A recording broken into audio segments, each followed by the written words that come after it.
কাছে কিছু টাকা ছিল। একদিন ওর কাছে মহাজন থেকে 25 টাকা ধার নিয়েছে। 25 টাকা ও দিতে পারেনি, আর ইন্টারেস্ট বেড়ে বেড়ে 500 টাকা হয়ে গেছে। একদিন মহাজনটা বলল যে তুমি আমাকে টাকাটা দিয়ে দাও। গরিব লোকটা বলল আমার কাছে 100 টাকা আছে, আমি তোমাকে 100 টাকাটা দিয়ে দেব, আস্তে আস্তে আমি তোমাকে সব টাকাটা দিয়ে দেব।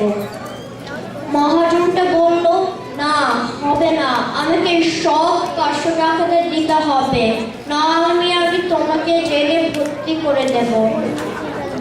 মহাজন গরিব লোকটা খুব ভয় পেয়ে গেছে, আর একটা উকিলের কাছে গেল। ও জিজ্ঞেস করলো যে তুমি আমাকে বাঁচিয়ে দেবে? উকিলটা বলল ঠিক আছে, কিন্তু তুমি আমাকে পে করতে হবে 100 টাকা, আর যেসব আমি বলবো সেটা তোমাকে করতে হবে। গরিব লোকটা বলল ঠিক আছে, আর যখনই